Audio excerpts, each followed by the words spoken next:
Agora, nos ajude, Railson Araújo, você que é um vaticanista praticamente, acompanha há muito tempo, estuda bastante, o que acontece neste momento? Eu vejo a guarda suíça, eu vejo uma fanfarra atrás, são os preparativos para o anúncio do próximo Papa, é isso? Isso, faz parte de todo o cerimonial. Eu não consigo escutar, mas eu penso que está tocando a marcha da igreja, né? O hino da igreja. Provavelmente deve estar tocando ao fundo, ou eles devem estar se organizando para tocar. Ó, temos aí o som, vamos ver se a gente consegue identificar se é a marcha da igreja. Não, penso que não é a marcha da igreja, mas eles devem tocar na sequência.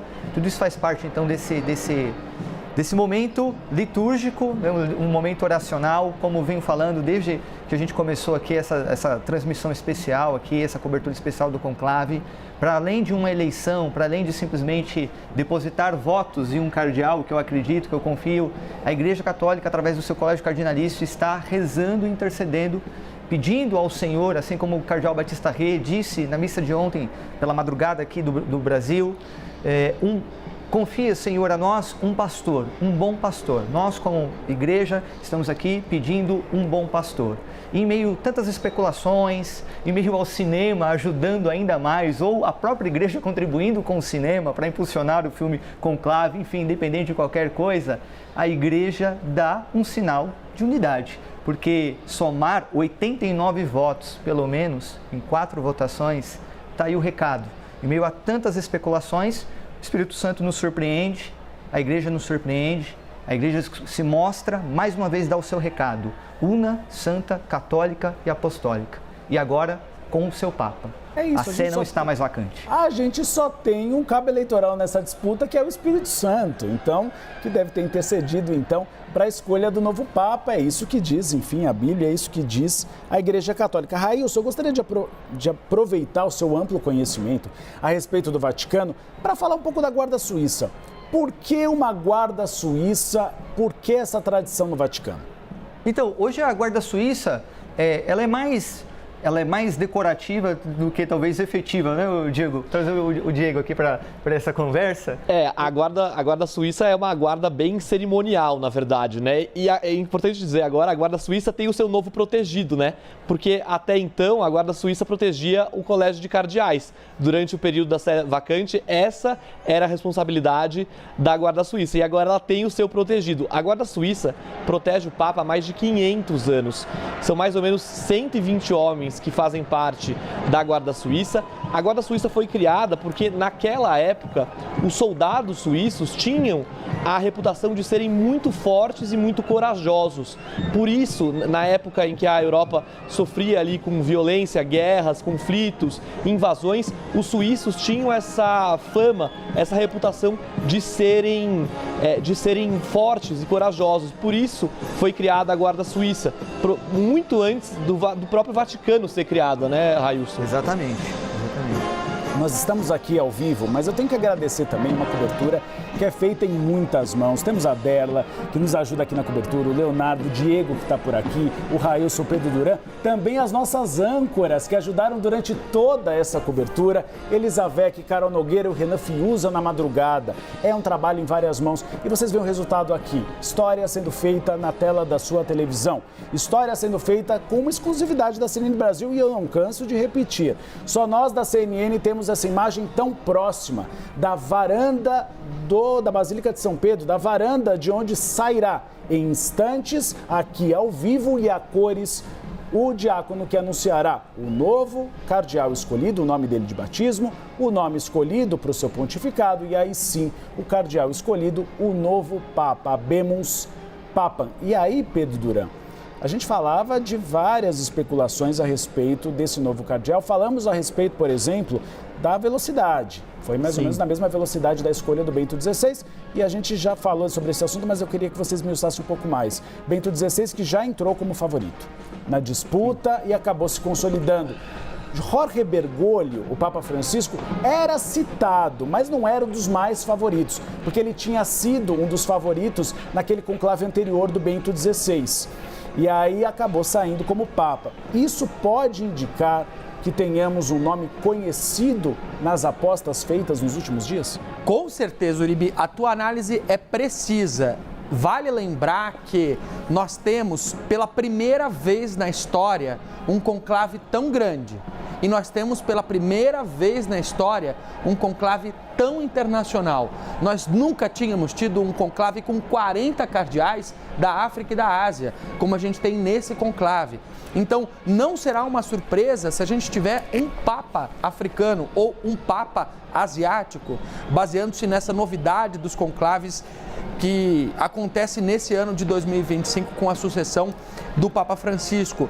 Importante lembrar, Uribe, foi um conclave que atendeu exatamente a expectativa dos cardeais, que projetavam de 2 a 3 dias. Mas não nos esqueçamos, antes da reclusão, do confinamento na Capela Sistina, eles passaram 12 dias juntos, em congregações gerais, definindo qual era o futuro da igreja. A escolha do nome para ser o próximo Papa, ela diz muito mais do que efetivamente aquela pessoa. Ela diz qual é o caminho que a igreja está escolhendo traçar. Será que a igreja vai para um caminho um pouco mais conservador do que o caminho de Francisco? Vai para um caminho mais erudito, de um Papa que tem um perfil parecido com Bento XVI, um acadêmico, escritor, poeta, linguista, doutor em direito canônico? Há boas opções ali entre os cardeais que preencheriam esse perfil. Agora, não nos esqueçamos de um dos pontos que foi muito citado, que é a potencialidade do Papa de promover a paz. Em meio a tantos conflitos internacionais no Oriente Médio, da Rússia com a Ucrânia, esse foi um dos atributos primordiais traçados pelos cardeais. E há cardeais que tiveram um papel importante na promoção da paz, na construção da paz, em diálogos para a paz. Então, não me estranharia se um desses, que já teve êxito nessa missão diplomática de pacificação do Vaticano, aparecesse por essa sacada já, Uribe. Professor Feijó, a gente viu uma velocidade nessa definição, Pedro Dura bem ressaltou. Nós tínhamos nomes conservadores, nomes progressistas, nomes moderados. Eu me arriscaria demais dizer que, pela velocidade de escolha, talvez tenha sido um nome moderado que acabou unindo as diferentes alas da Igreja Católica? Só para complementar a fala anterior, os cardeais Zuppi e Avellini têm sido apontados para uma igreja que se prepara diplomaticamente para lidar com guerras e, em especial, o êxodo de cristãos no Oriente Médio. Eu imagino, sim, que a igreja busca esse sinal de unidade, portanto, numa pessoa que seja capaz de conciliar, de dialogar com as diferentes frentes internas da igreja, mas também disposto a ouvir os fiéis nos seus múltiplos desafios que existem ao redor do mundo. Então, esse consenso alcançado, né? No mínimo a maioria de 2/3 em poucas votações, é porque eles já estavam limitando do número total de cardeais aqueles que tinham esse conjunto de qualidades. E aí, só um ou outro ponto que pode ter levado à exclusão de alguns nomes, levando a condução a este, que daqui a pouco a gente vai saber quem foi o eleito. Railson Araújo, a imprensa italiana está nos assistindo, porque eles acabaram de dizer que o Papa foi eleito na 4ª votação. Você já tinha dito isso antes aqui na programação da CNN Brasil. É o que a gente chama de fumata di mezzo, ou seja, a grande possibilidade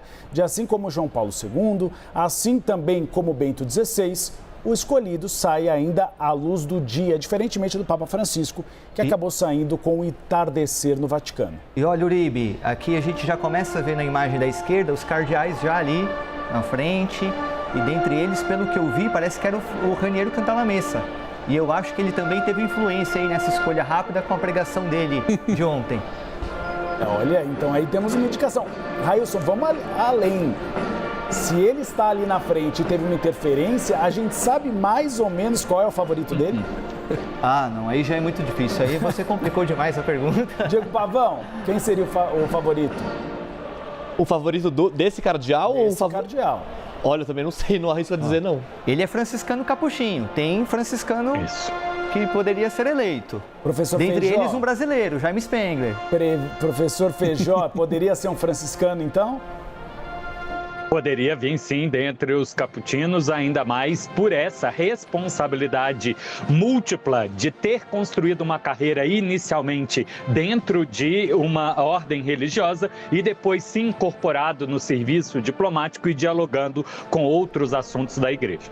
Pedro Duran, a gente está na expectativa nesse momento e eu não canso de repetir, aqui do lado direito, a CNN tem uma imagem exclusiva, a mais próxima que você pode assistir nos veículos de comunicação da varanda do Vaticano, onde em instantes sairá primeiramente o anúncio do Habemus Papam tradicional, que nós até falamos aqui na CNN Brasil. Depois nós temos um anúncio do nome de batismo do cardeal escolhido e o nome escolhido. E Pedro Duran, pelo que nós vemos, havia uma expectativa de que voltasse um papado para a Europa depois do Papa do fim do mundo, o Papa Francisco. Esse cenário pode se confirmar? Com certeza, Uribe, é uma das grandes possibilidades. Um Papa europeu pode ser uma possibilidade real, porque muitos nessa lista são europeus, mas não só. Tem outras nacionalidades representadas ali. A gente está falando de 7 em 133 chances do Papa ser brasileiro. Por que não?